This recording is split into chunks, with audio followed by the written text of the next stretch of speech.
Magandang umaga po sa inyong lahat. Good morning. Yes, praise the Lord. Nakaka-encourage po yung testimony at lalong testimonies pala, plural. Okay. Nakaka-encourage. Lalo na si Brother Donald. First time ko nakita magsalita sa harapan. Amen. Ha? Talaga naman nakakatuwa. Well, tayo ay nasa ikatlong part na ng ating series at ang ating pinag-uusapan ay walang iba kundi ang ating Panginoong Jesus. Jesus is the greatest gift of all. Yan ang title ng series natin, the greatest gift of all. At walang iba kundi ang ating Panginoong Jesus. And I don't know kung kayo ay, kung nagagawa nyo o hindi, pero I know it's quite a challenge, kasi sa kabisihan ng panahon natin ngayon, challenge ko bawat isa na sana magkaroon kayo ng parang dinner together ng family nyo, kahit na once a week lang. Tapos just talk about the Lord Jesus, i-glorify natin siya, i-worship natin siya as a family, okay? Let me just ask, how many have done this so far? Nagagawa nyo na in spite of the challenges? Well, praise God. How many have, balak nyo gawin bago matapos ng 2011? Yan. Okay. How many, walang pakialam kahit ano itanong ko, so you just don't care. Anyway, so we have so far talked about two things. The first one yung may kinalaman nga dun sa the fact that Jesus, our Savior, okay, was born as a real man or as a real, human being. And that's a blessing kaya sineselebrate natin yung Christmas because we know our Savior has come. At hindi siya parang Savior na hindi nakakaunawa o nakakaintindi na kung anong pinagdaraanan natin. He's a Savior who was born through the Virgin Mary. In other words, He became a real human being. Amen? At nakita nga natin, ikalawa, sabi ko, that Jesus is the true leader na dapat natin sundin. I mean, we're all following somebody, pero Jesus is the one that we should really follow with all our hearts. Amen? Because He is the true leader, the perfect leader na magdadala sa atin sa kingdom of God. Amen? Kung ang mga tao man ay mayroong maipapangako sa atin, alam natin tao lang sila. But Jesus alone, okay, is the only one who can lead us into eternal life, who can lead us into the kind of life na talagang makakatulong po sa atin. Amen? And so we come to this third part ng ating series. I'd like to read our scripture for today. It's found in Luke chapter 2. This was written by a Gentile o isang tao na hindi siya Jew, unlike Matthew. Si Luke ay isang historian o isang doctor din actually by profession, pero siya ay late na nakakilala sa Panginoon.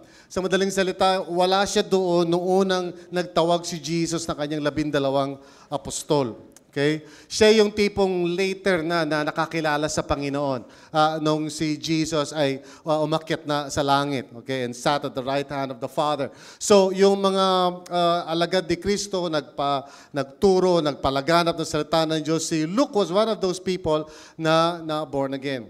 Okay? And he decided, dahil wala nga siya doon sa original na mga pangyayari, he decided na i-research ang lahat ng mga nangyari o naganap patungkol kay Jesus. And at that time, buhay pa naman yung mga ilang mga tao na talagang eyewitnesses.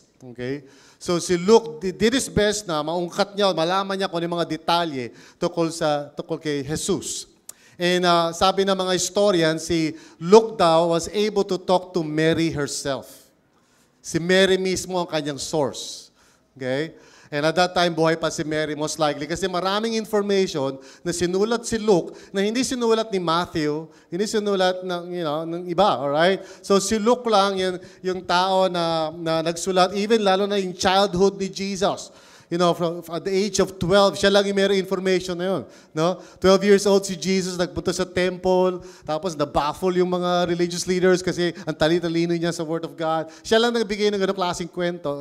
All other gospel writers, hindi nila alam yung bagay na yun. So, here's the account of Luke based sa information na nakuha niya about what really happened at ano talaga yung mga pangyayari surrounding the birth of Jesus. So let's read Luke 2, starting in verse 1, all the way, of course, hanggang verse 20. Sabi, in those days, Caesar Augustus, okay, that Caesar means emperor, issued a decree that a census should be taken of the entire Roman world. This was the first census that took place while Quirinius was governor of Syria. And as he was mentioning that, of course, yung mga original na nagbabasa nito o yung mga original na kinakausap niya, kilala nila yung mga tao na yan. Okay, by now, of course, natin kilala yung mga tao na yan. Pero during those times, nung sinabi niya yung mga pangalan na to, alam ng mga tao sino yung tinutukoy niya.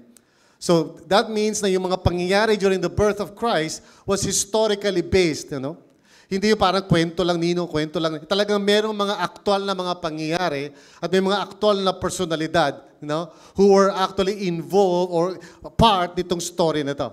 And everyone went to his own town to register.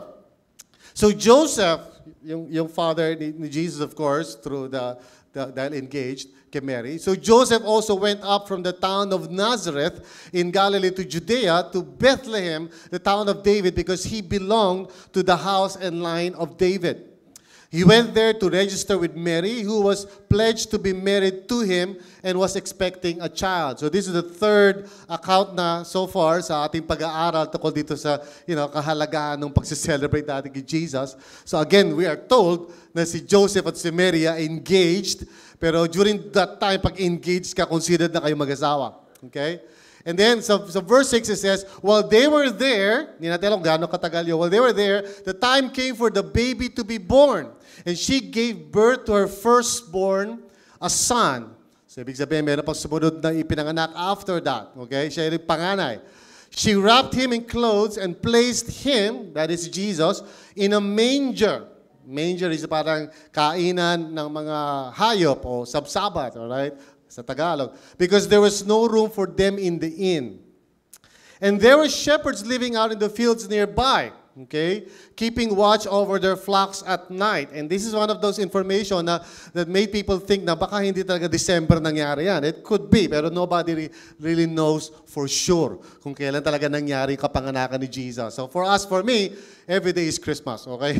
Amen? No problem with me kung anong panahon yun. And then sabi nga yan, an angel of the Lord appeared to them, and the glory of the Lord shone around them, and they were terrified. So they saw something. A few days ago, I think nagkaroon yata ng shower or something sa sky. How many of you have seen that? Yung parang, meteor shower or whatever, okay? But the angel said to them, do not be afraid. So mas grabe yung nakita nila. I bring you good news of great joy that will be for all the people. And just went on. Today in the town of David, sabi ng mga angels, a Savior has been born to you. He is Christ the Lord. This will be a sign to you. You will find a baby wrapped in clothes and lying in a manger, because unusual yun, okay? Hindi nilalagay ang bagong silang sa manger. And then, suddenly, a great company of the heavenly host, ibig sabihin ng heavenly host, maraming mga angels, appeared with the angel, praising God. So at first, isa lang yung angel, tapos after a while, dumami na yung mga angels, and then lahat sila kumanta na. And ito yung tinatawag na Gloria Excelsis Deo. Yun, tama. Right, sorry about that. Glory to God in the highest, and on earth, peace to men on whom His favor rests. Ayaw ko paano nila sinabi yun. Siguro, surrounding, para send surround. Okay? Tapos sabi niya, and when the angels had left them and got into heaven, the shepherds said to one another, let's go to Bethlehem and see this thing that has happened, which the Lord has told us about. So sabi nila, kaya verify natin to. And then verse 16 says, so they hurried off and found Mary and Joseph and the baby who was lying in the manger. So exacto as they were told.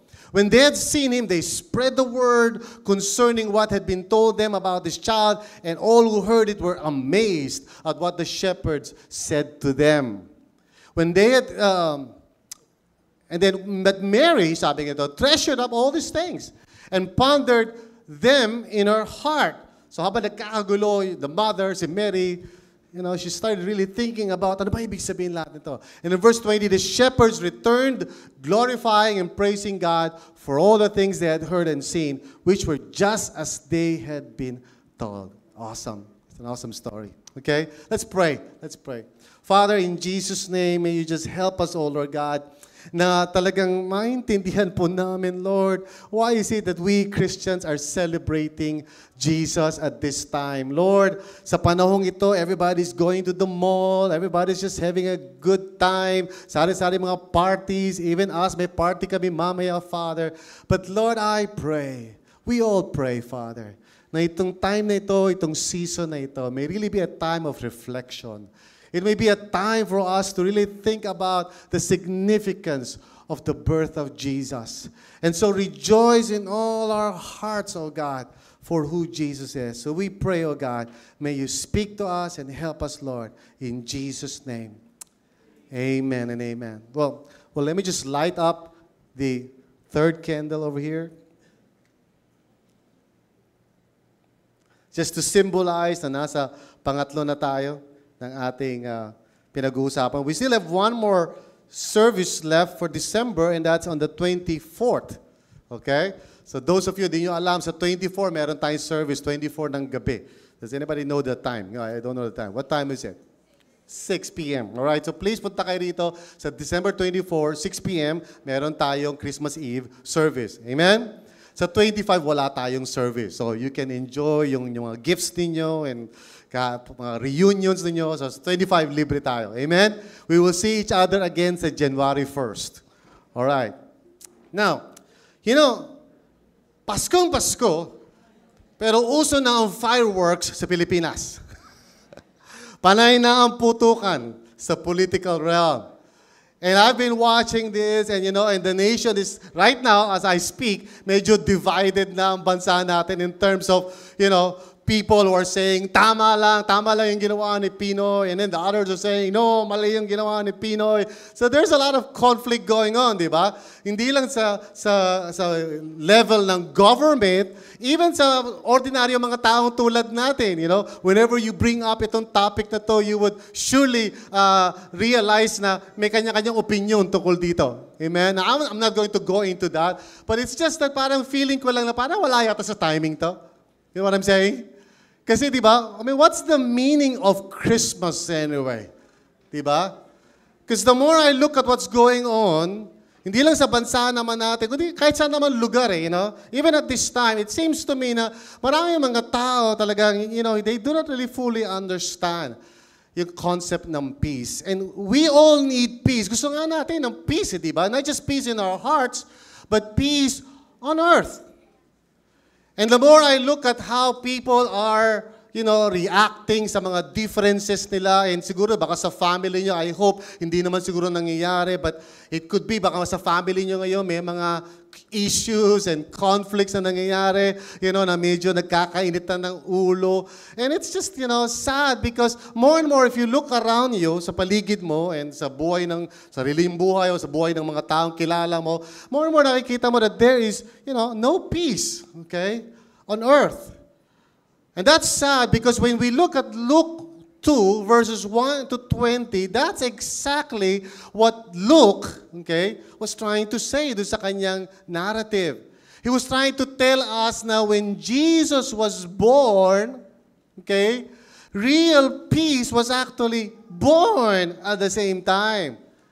In other words, see, Jesus brings real peace on earth. He is the one who can really bring peace sa puso natin. He is the one who can actually bring peace on earth.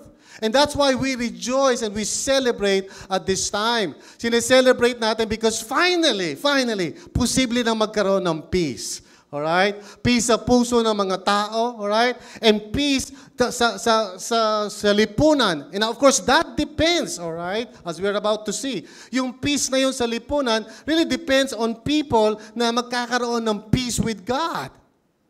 Okay? Kasi there's no way na we can experience peace sa ating lipunan kung tayo mismo personally sa buhay natin wala tayong peace with God.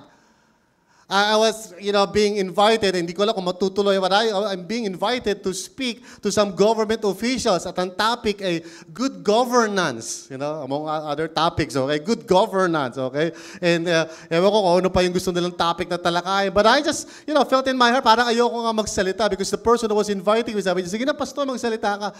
Sabi ko, ayoko magsalita eh. Bakit? Kasi pag nagsalita ako, isa lang naman sasabihin ko eh. You cannot govern or bring justice or peace sa mundong ito unless ikaw mismo, you have experienced peace with God. And so, my dear friends, I really believe na kailangan natin talagang maintindihan, mai-reflect natin sa puso natin na si Jesus talaga is the one, the only one who brings peace in your heart and my heart. At dahil doon, tayo yung nagiging instrumento niya para magkaroon ng peace sa pamilya natin. Every family here, how many of you dito, most of your family members are with you right now sa RLCC? Just raise up your hands. Most of them anyway, kahit na merong wala dito, okay? Sabi nga ni Brother Donald, may pasaway daw, okay? But how many of you, most of your family members are here? Well, praise God. Now, of course, hindi naman perfect yung family nyo, amen? Diba? Pero kung lahat kayo sa family nyo, nakikinig kayo sa Word of God, mas less yung posibilidad na magbatuhan kayo ng mga plato. There's a greater possibility that you will be able to work out things sa anumang issue sa pamilya nyo. Because if Jesus is reigning in your hearts and in your lives, then alam nyo ultimately, ang kalaban ninyo hindi isa't isa kundi ang kaaway natin, ang diablo Right? That's why, of course, I'm not saying na pag naging Christian kayo, parang suddenly wala nang away sa pamilya. We all know it's not true. Di ba? Kahit ang mga Christian, minsan nagkakairita ng ulo. But imagine a family na hindi si Jesus Christ ang sentro. Di ba? You probably can relate to this. Or maybe may kilala kayong ganito. Di ba? Pag mag-asawa, wala si Kristo sa kalagitnaan, sandali lang yun. Iwalayan na agad yun. Diba? Kapag si Jesus wala sa pamilya, ganun talaga mangyayari na magkakagulo sila. So I really believe with all my heart that Jesus really wants to bring peace first sa atin, sa puso natin, and I pray na lahat tayo dito nakaranas na ng peace with God. Amen? Pero please understand, meron din tayong responsibility about this. Kasi there are so many people out there na hindi pa nila nararanasan, hindi wala nga sila ka-idea that they can have peace sa puso nila. Or that they can also have peace sa pamilya nila. Or that they can have peace sa barangay or whatever. We are entrusted by God with the good news na si Jesus Christ brings real peace. Amen? Now, ano ba klaseng peace to? As we look at the story, so Luke chapter 2 verses 1 to 20, we discover at least 4 characteristics itong peace na to. Let me just go over it very quickly. Of course, not too quick, hopefully, na ma-miss nyo. Pero I'll just go through it and then I'll challenge everybody. Gusto kasi malaman na, gusto kong maintindihan bawat isa rito, knowing that it's just half, kalahati lang yun Okay? Knowing the truth about Jesus bilang the person who brings peace is just half of the equation. It's our response to that really matters. Okay? Now, let's go into this, exploration ng anong ibig sabihin talaga ng peace na binibigay ni Lord para sa atin at sa lahat ng tao. Well, first of all, okay, it is not like, hindi katulad ng peace na maaaring ibigay sa atin ng mundong ito. Right? It's not like the peace that the world can give. Now, I want you to know that when Jesus was born, He was born at a time of world peace. Now, how many of you have watched yung mga Miss Universe contest, pag ini-interview yung contestant, sabi, di ba, anong wish mo? World peace, okay? Di ba? World peace, brotherhood for all men. Now, the first part of the story is interesting kasi Luke mentioned, okay, isang name that really symbolized, during that time, really symbolized world peace. At yung name na yun, walang iba kundi si Caesar Augustus. Sabi, in those days, Caesar Augustus issued a decree that a census should be taken of the entire Roman world. Now, yung simple statement na yun tells us na at that time, na pinanganak si Jesus, alright, merong Roman Empire. Okay? At basically, kontrolado nila ang malaking parte ng mundo noon. Because they were a very powerful kingdom. At ang leader nila ay walang iba kung hindi si Caesar Augustus. By the way, you don't know this, my brother's name is Julius Caesar. Now I said it, okay? Kasi sinabi ko yung pangalan ko, Jesusito, kailangan fair, So sabihin ko yung pangalan ng kapatid ko, Julius Caesar. But hindi yun, si Julius Caesar yung pinatay, alright? Now si Caesar Augustus, kilala siya actually as the, pinakamatinding emperor sa buong kasaysayan ng Roman Empire. He was the one who really brought yung tinatawag na Pax Romana. Would you say that with me, Pax Romana? Alam niyo ba ang ibig sabihin ng Pax? Siguro nababasa niyo yung Pax means peace. And Pax Romana means Roman peace. Kasi basically, ang ginawa niya, gumawa siya ng marami mga roads na hanggang ngayon, ang tawag doon sa mga roads na yun ay via. So, minsan pag sinasama, di ba? Punta ka sa ganito, via EDSA. Alright? Yung via is a Latin word na ibig sabihin daan. Okay? So, what Caesar Augustus did was, he created all this network of roads. Noong araw, walang mga roads. Kung gusto mo mag-travel from point A to point B, talaga dadaan ka sa mga bundok, ang hirap. So, ang ginawa ni Caesar Augustus, naggawa siya ng mga kalye na hanggang ngayon, pag pumunta ka doon sa lugar na yan, makikita mo, buhay pa rin yung kalye. Alright? I mean, hindi ka doon ng kalye sa San Pedro. Yung kalye doon, so nung panahon na yon, was built to last. Pati yung mga bridges. Now, ang ginawa niya, sa lahat ng lugar, naglagay siya ng mga Roman battalions. Nagkaroon siya ng mga garrison sa lahat ng lugar. So, people were able to walk and travel na hindi sila natatakot na mayroong mga hold up sa kanila. Because anywhere you go, makakakita ka ng mga... How many of you have seen pictures of Roman soldiers? Di ba nakakatawa itsura nila? Kasi nakapalda sila di ba? Nakapaldang lalaki. Tapos may espadang gano'n, di ba? Now, kaya sila nakapalda, by the way, konting history lang, para makatakbo. Amen? Alright. So, which means to say, nakakita kayo ng lalaki ngayon na nakapalda, sabi mo, gusto mo ba tumakbo? Because that's an unusual thing. Now, anyway, so, during that time, he established itong peace na ito, and when Jesus was born, sabi ni Paul, later on, sa kanyang mga sulat, at the fullness of time. In other words, talagang may timing si Lord, pinanganak si Jesus at a time na merong world peace. You know why that is significant? Kasi dahil sa ginawa ni Caesar Augustus, posible na para kay Paul and the other apostles to go around kahit saan lugar and spread the good news. Amen? Kasi kung di ginawa ni Caesar Augustus yun, di makakapunta kahit sino, kahit saan, kasi papatayin na sila along the way. Alright? But because of that world peace, well, interestingly, talagang sinadya ng ating Panginoon na ready na lahat. But, however, itong peace na to was not really real as we see, as the story unfolds, okay, makikita natin meron mga clues na binibigay sa atin si Luke that shows that all is not well during that time. Sabi niya, so Joseph also went up from the town of Nazareth in Galilee to Judea, to Bethlehem, the town of David, because he belonged to the house and line of David. Now, previous to this, sabi, everybody, lahat daw, kailangan pumunta sa kanya-kanya mga hometowns. Now, maybe you don't find that unusual, but what it means is that lahat ng mga tao ay slaves ng Roman Empire. So, hindi sila pwedeng humindi. And so, Luke was telling us, during this time na pinanganak si Jesus, people were not experiencing freedom. Now, I'm a martial law baby. How many of you are martial law babies dito? Meron ba mga martial law babies? I was born 1960, okay? Ay, nasabi ko na yung year, alright? I was born 1960, and so yung nakagisnan ko presidente was Marcos. Okay? Now, yung mga bata rito, baka hindi nyo alam kung nababasa nyo lang siguro si Marcos.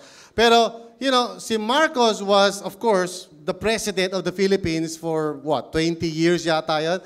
So, habang lumalaki ako, puro si Marcos lang. In fact, yung mga laro namin nung high school, ang tawag namin Marcos Lopez. Ganon katindi yung impluensya ni Marcos sa amin nung araw. Yung naghahabulan kayo, tapos nagtatayaan kayo, ang tawag namin doon, Marcos Lopez. Hindi ko alam kung anong tawag nyo ngayon. O naglalaro. Hindi na yata naglalaro mga kabataan ngayon, di ba? Walang ginawa. Ganon na lang ng ganon. Dota na lang ng Dota. Kasi nung panahon ko, how many of you know this? Nung panahon namin medyo, naglalaro pa kami sa labas. Kinataas na kamay. Naaarawan pa kami. Praise the Lord. Okay? Kasi yung mga kabataan ngayon, takot sa araw. Doon sila sa madidilim na lugar, ang kaharap nila monitor, okay? Anyway, I was born during that time. And you know what? If you were born during that time, okay, bibilib ka rin kasi parang Singapore nung araw, ang Philippines. Okay? Kahit saan ka magpunta, mayroong mga Metrocom. Tapos pag may sinabi kang masama sa gobyerno, kinabukasan wala ka na sa bahay mo. Nasa krami ka na, I remember there were times na may nagsasalita sa TV na something, papatawa lang siya. The following day, nandun na siya sa krame, Ganun lang kasimple. Pero tahimik noon, kunwari. But actually, deep down, sa puso ng maraming mga tao, talagang they were really despising yung dictatorship na yan. Kaya nga noong 1986, nagkaroon ng EDSA Revolution. Di ba? Kasi even though, kung tutusin natin, na parang maganda yung buhay nung araw na yun. Kasi sa totoo lang, parang feeling safe kami nung araw. Kasi lalakad ka, may Metrocom. Huwag mo lang titingnan ng masama yung Metrocom. Kasi pag tinignan mo ng masama yun, sobrang tindi ng power nila that they can just capture you ng walang warrant of arrest. At karamihan sa mga senators natin ngayon, mga kapatid, mga young people, if you ask them, most of them lived through that. Okay? Kaya ayaw nila ng dictatorship. But you know what? During that time, kahit mukhang parang peaceful naman talaga sa itsura sa labas, pero deep down, sa katerba ang conflicts na. At ang dami talaga mga demonstrations, hindi lang pinakikita sa television. Okay? Dami na mamatay na mga tao, naliligaw, nawawala, right? And this is exactly what Luke was trying to infer doon sa kanyang story. Sabi niya, you know, so Joseph had to go there. And then verse 5 sabi niya, he went there to register with Mary who was pledged to be married to him and was expecting a child. Now, if you don't notice that, you know, ang isang taong buntis, hindi mo dapat nilalakbay. Are you listening? Hindi mo dapat nilalakbay ang taong buntis. But Joseph had to bring Mary with him. Actually, hindi naman kailangan si Mary kasi kailangan lang mag-register lalaki. So bakit niya dinala si Mary? Because Joseph knew na pag iniwan niya yung asawa niya, you know, baka kung ano mangyari. So he had to bring Mary with him. So that's telling you na not everything is well during that time. You know, andun pa rin yung feeling mo na baka may mangyari. You know, the other day, di ko nasabi sa inyo o di ko naikwento yata, may nag-try na pumasok sa bahay namin just the other day, days yata ago. Naabutan ng anak ko si JD na may sumusungkit sa mga gamit namin at tinatry na sirain yung aming mga bintana. Kami na pinanakawan na kayo. Anybody, nanakawan na kayo o napasok na yung bahay niya? Ako, you know, ito, pangatlo na to. Nung una, ninakaw lahat ng CDs ko. Galit na galit ako, CD ko, ninakaw. You know? Pero nung pangalawa, naka-line up na yung mga television namin, naka-ready na. Ang ginawa lang na magnanakaw, inuna yung apartments na nauna sa amin, nilimas niya muna lahat ng gamit. By the time na kukunin niya yung gamit namin, naabutan na siya ng mga tao. So hindi nakuha yung gamit namin. Tapos ito, pangatlo. I mean, it's just so hard when there's no parang sense of safety. Di ba? And I believe during that time, ganun ang feeling ni Joseph. And then he went on, sabi niya, well, they were there, the time came for the baby to be born, and she gave birth to her firstborn, a son, okay? Alam natin yun. And she wrapped him in clothes and placed him in a manger. Manger, yung kainan nyo ng mga hayop. Alam, nakita na ba kayo gano'n? Doon nilalagay yung mga, di ba, kung ano man yung mga pagkain dyan ng hayop. Doon nilagay yung baby na, can you imagine, how many of you dito nagkaroon na kayo ng baby? I mean, hindi, not necessarily kayo mismo nagkaroon ng baby, pero nagkaroon na ng baby sa pamilya niyo, di ba? Di ba may baby ka, right? Di ba? Parang, wow, uy, cute, di ba? Hindi mo ayaw mga padapuan ng ano yan, lamok or anything, right? Can you imagine? Napilitan sila na ilagay si Jesus sa sabsaban. And then sabi gano'n, because there was no room for them in the inn. Without really any explanation whatsoever. Now, siyempre, pinakikita sa atin dito na si Jesus was born in such humble circumstances. Pero at the same time, nakikita natin na parang meron yatang mali rito. Even though, you know, si Caesar Augustus ay nag-declare ng Pax Romana, still there was no real peace. And that's the reason why I believe, mga kapatid, tayo rito. Kahit anong sabihin natin, alam nyo ba, naririnig ko minsan sa mga tao, magkaroon lang tayo ng demokrasya, magkaroon lang tayo ng ganitong klaseng gobyerno, magkaroon lang tayo ng ganitong klaseng pagbabago. Akala nila things will become different. Let me tell you something. Walang may bibigay na kapayapaan ang mundong ito. Kung ito ay manggagaling lang sa tao. Now, I praise God na meron tayong presidente ngayon, si Pinoy, and he's doing his best, no? Diba? Pero, tumingin ka sa paligid mo. There's still no peace. Kasi hindi naman niya kaya magbigay talaga ng tunay na peace. But we have a Savior, Jesus Christ our Lord, amen? Who can really bring real peace sa mundong ito.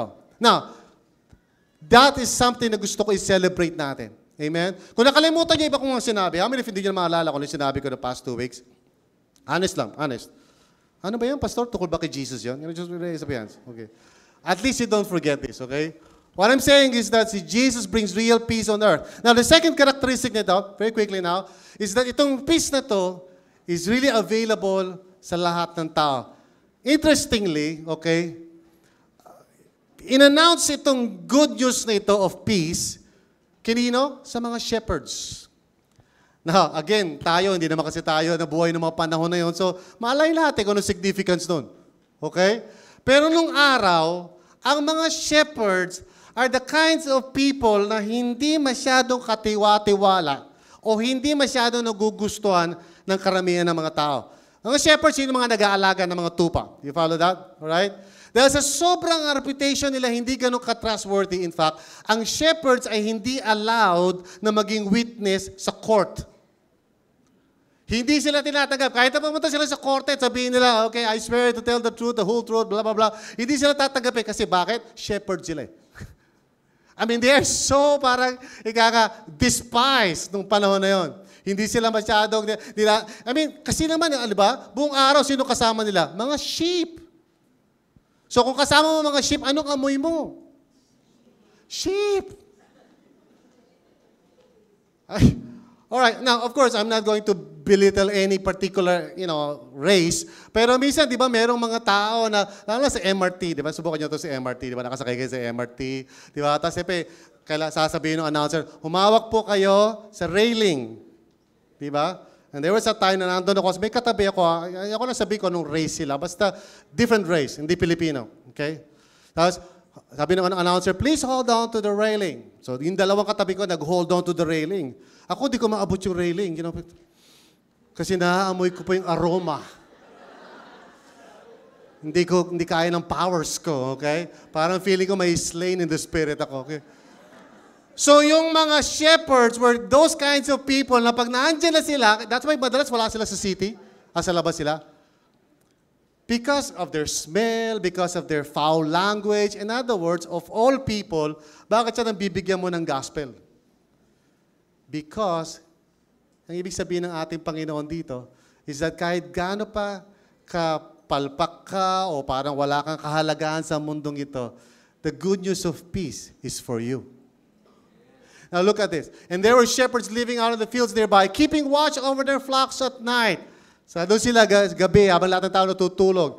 But, the interesting thing is, nung nagsalita na yung angel doon sa mga shepherds, ipinakita nila na itong gospel of peace, the good news of peace, yung mensahe ko sa kapayapaan, was actually not just intended for them, but for everyone. Listen to this. An angel of the Lord appeared to them. Okay? Isang angel lang. An angel, right? One. Isang angel lang. Appeared to them, and the glory of the Lord shone around them, and they were terrified. Now, listen carefully, makinig kayo sa akin maigi. If you want to announce something talagang really importanteng balita, why choose itong small group of shepherds, tapos isang angel lang? Bakit hindi mo nilagay sa cable TV or something like, like satellite or whatever, like announce it to everybody. We'll see later on why that was the case. Pero, ito sabi ng angel. But the angel said to them, do not be afraid. I bring you good news, okay, of great joy that will only be just for you. No? Sabi ng angel, yung good news na binibigay ko sa inyo, please understand. Although kayo yung kausap ko, sabi ng angel, I'm talking to you. Are you listening? I'm talking to you. Sabi ng angel, itong good news na to is not supposed to be just for you. It is for everyone. Amen? Wow. Today in the town of David, sabi nila, a Savior has been born to you. He is Christ the Lord. And this will be a sign to you, sabi ng angel. You will find a baby wrapped in clothes and lying in a manger. In other words, pag tumingin kayo, naghanap kayo kung meron mong bagong panganak dyan, very unusual ito, matatagpuan yung baby na to kasi yung baby na to, makikita nyo sa sabsaban. And that will be a sign to you na itong Savior na to is not just a Savior of the rich and powerful. He's not just a Savior ng mga Ayala Zobel. He's the Savior ng mga taong nasa squatters area. He's the Savior ng mga taong kumukuha lang ng mga pagkain sa basurahan or somewhere. Si Jesus ang Savior ng lahat ng tao. Are you listening? And see, this is such a wonderful thing na in-announce sa kanila. Imagine mo yung Savior.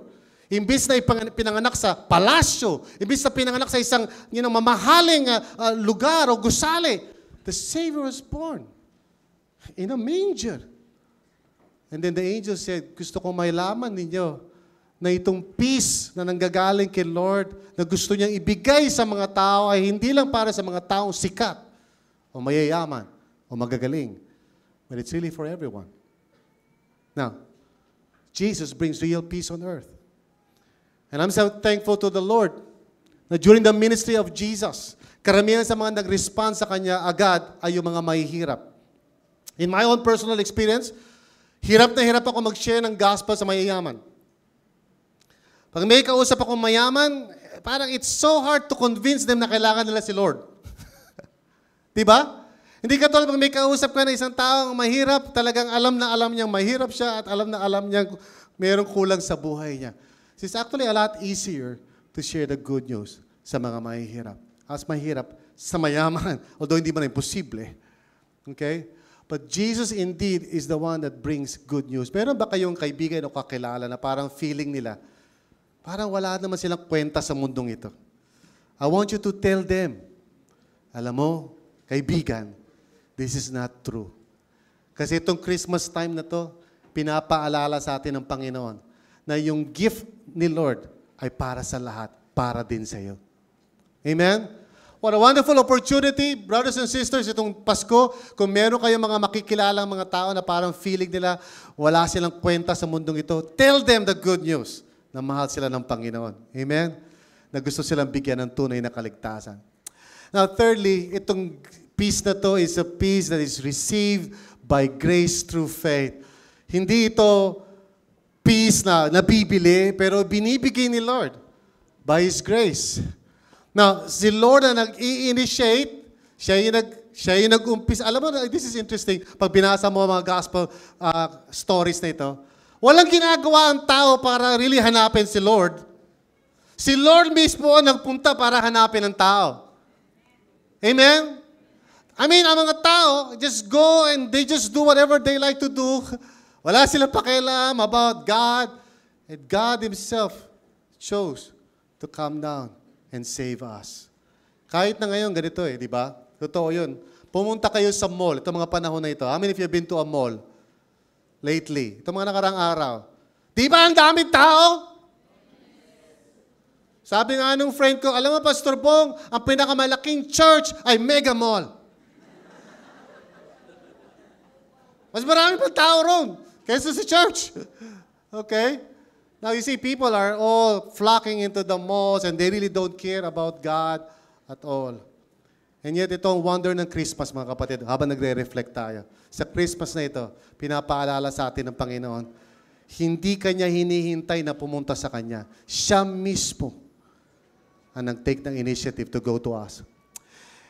Ang kailangan lang natin gawin ay tanggapin ang Kanyang biyaya. Maganda yung sinabi ni Brother Donald kanina, na-encourage ako. Nasabi niya, hindi ko kaya iligtas ang sarili ko sa pamamagitan ng mabubuti kong gawa. And that's very true. Ito ang sabi, suddenly a great company of the heavenly hosts appeared with the angel praising God and saying, glory to God. Ibig sabihin, God is glorified in the highest. And on earth, sabi niya, peace to men. Kinino? Sino? On whom, sabi niya, His favor rests. And the word favor means grace. In other words, imbis na husgahan tayo ng Panginoon bilang undeserving, di ba? Alam niyo yung kanta ni, may Christmas song na gano'n yung hinihintay daw, pinanonood yata tayo ni Santa Claus kung naging naughty or nice tayo. You know? And how many of you know that song? Ano yung song na yun? Kasi parang alam niya kasi kung bad ka. Huh? Santa Claus is coming to town, di ba? Alam niyo ba? Kantayin niyo nga yun. Alam niyo? Hindi, yung verse. You better not pout, I'm telling you why. Wala pa rin doon yung watch it. Ang daya nito okay? Ha? He sees you when you're sleeping. He knows when you're awake. He knows if you've been bad or good, so be good, for goodness sake. Teka ba na, sandali. Here's the point. Ito yung point ko doon Si Santa Claus is watching if you've been good or bad. Jesus is not. Kahit sino ka pa, kahit ano pa mga nagawa mo sa buhay, ino-offer ni God sa iyo ang real peace. Amen? And Jesus brings real peace. And then finally, here's something that I really want you to understand about all of this. Itong peace na to is not something na sasarilihin mo. It is meant to be shared By all of us na naka-experience ito. You see, yung mga shepherds, they had the personal experience of God's peace. Imagine mo, nag-announce ang angel sa kanila. Here's what happened. When the angels had left them and gone into heaven, the shepherds said to one another, let's go to Bethlehem, sabi nila, and see this thing that has happened, which the Lord has told us about. Can you imagine this? Nangusap sa kanila ng angel. So sabi nila, tingnan natin, and then wala sila nakita. You know how frustrating that might be? Pero ang nangyari ganito, so they headed off and found Mary and Joseph and the baby who was lying in a manger. In other words, exactly the way the angels said. So imagine mo kung kayo yung mga angels, parang, wow! They really experience ito for themselves. The peace of God. Totoo pala lahat ang sinabi ng angel. A Savior is born! Grabe! You know? But then, they announced the good news.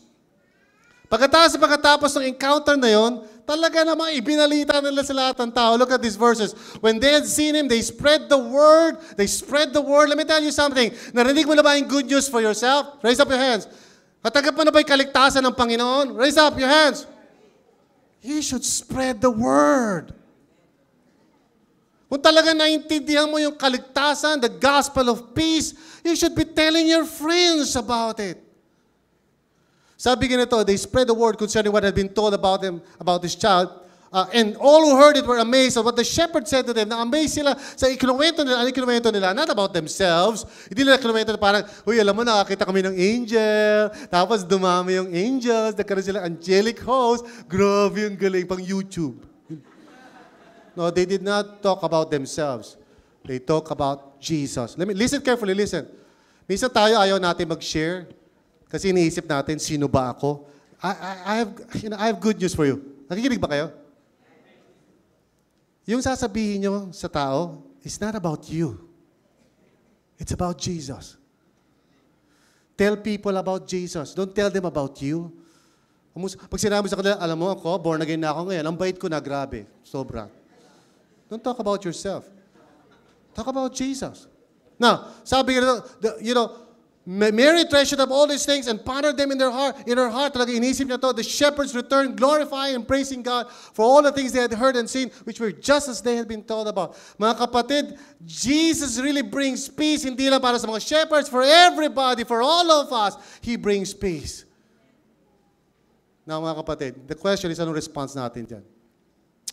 Now, starting sa January 2012, we are going to embark on a journey, mga kapatid. And I'm challenging each and every one na huwag lang tayong manatiling stagnant. I want us to move with the movers.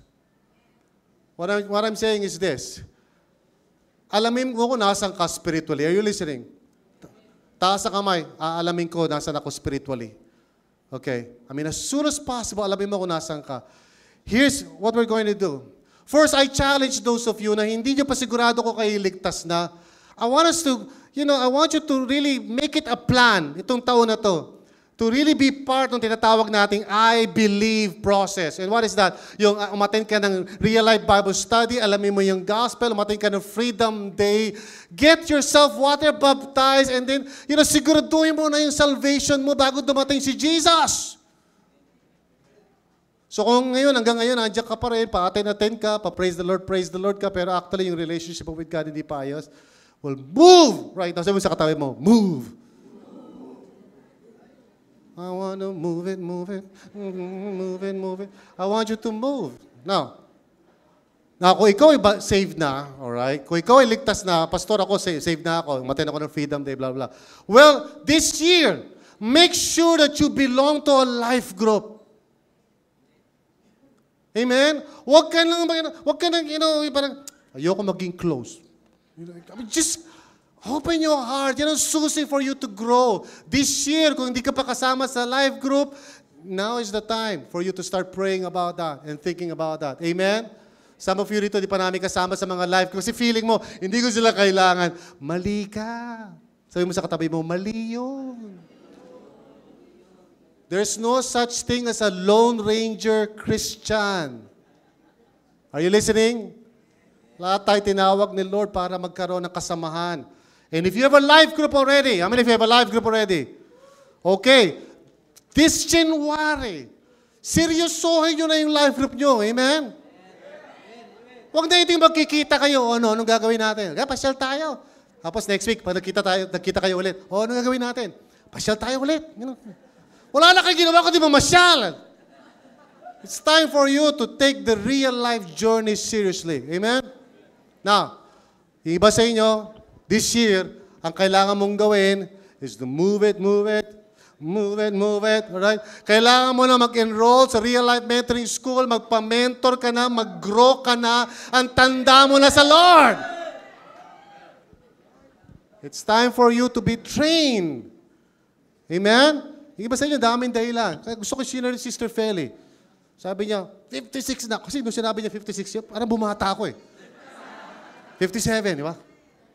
Pero sabi niya, wala sa edad dyan, di ba? Alam niyo, bilib ako kay Sister Felix, sa totoo lang. Totoo yung sinasabi niya. Kasi siya talaga yung may passion na mag-aral, matuto. Kahit na minsan siguro binabasa niya yung mga lessons na sinusulat ko. Siguro parang, ano ba ito? So maybe siguro nahirapan siya, late ng letra. Yung iba sa inyo dito, ang daming dahilan. Si Brother Donald, nag-aaral yan eh. Kahit ganyan yan. Si Toots, tayo ka, Toots, tayo ka. Tayo ka. Ito po si Victor. Si Victor, inatake na sa puso yan. Pag nagsishare nga niya, kinakabahan kami.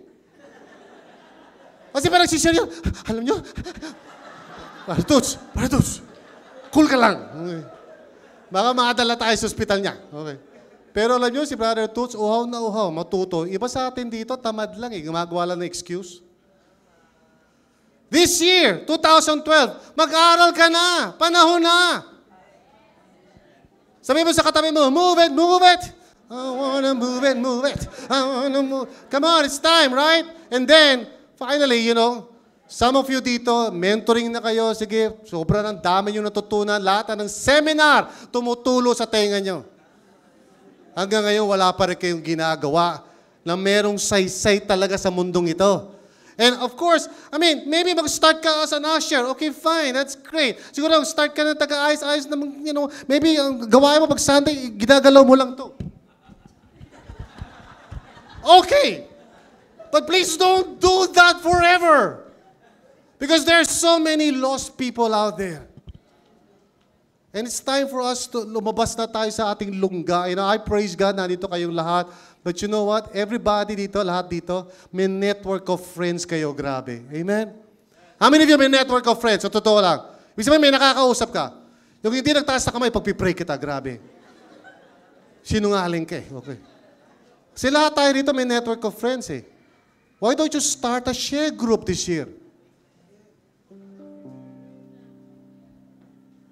Kami ng Pastor Regina, we're planning something this coming graduation ng kolehiyo. Ang tawag sa ministry gusto namin i-start is History Makers. Ito ang plano namin and maybe you might be interested. Gusto namin i-challenge yung mga bagong graduate ng college na huwag muna magtrabaho at huwag muna mag-asawa. But to commit 2 years of their lives serving the Lord full-time sa ministry. And during that 2-year period, pag-pray nila kung mag-aasawa sila o magiging engineer sila o magdodoktor sila, whatever. Pero 2 years of their lives, iko-commit nila to planting communities of faith and making disciples of all nations. That's our plan. So lahat ng gagraduate sa Marso o whatever, naghihintay na kami. Because we're going to challenge them. Now here's how you can get involved. Baka lakpas na kayo sa graduate, 1932 pa kayo gumraduate. But here's what I'm asking you. Gusto kong sweldohan yung mga taong yan. So that yung mga magulang nila hindi sasabihin, pinag-aaral kita? Ilang taong kita pinag-aaral? Tapos pupunta ka lang sa RLCC para saan? Binabayaran ka ba ni Pastor Bong? Gusto ko masagot nila, opo, binabayaran kami ni Pastor Bong. Hindi, si Lord, hindi ako. So I want to give them a salary na equal sa isang salary na nagtatrabaho sa Jollibee. So for 2 years' time, so I'm going to look for supporters. Maghahanap ako ng supporter. Kung meron lang 10 tao na makakapagbigay ng 1,000 a month, I can support 1 worker who will really give all their time to reach out to the lost. So my challenge to you, mga nag-aaral o mga nagtatrabaho, would you consider that? Would you pray about that? Maybe you can give 1,000, 2,000, whatever. Pero pag nakabuo ko ng mga 8,000 o 9,000, pwede na ako kumuha ng isang full-time worker. And I will challenge and train that person to reach the lost. Yan ang plano namin ni Pastora Gina. So, sabi mo sa katabi mo, ready ka na ba? I'm ready to move with the movers. Para wag niyo makalimutan, I want you to look at that banner over there. Okay? So sabihin niyo nga po, this year, 2012, lakas, hindi ko marinig. This year, I will move it, move it. Move it, move it. I'm gonna move it, move it. So mga kapatid, I want us to listen to this song kasi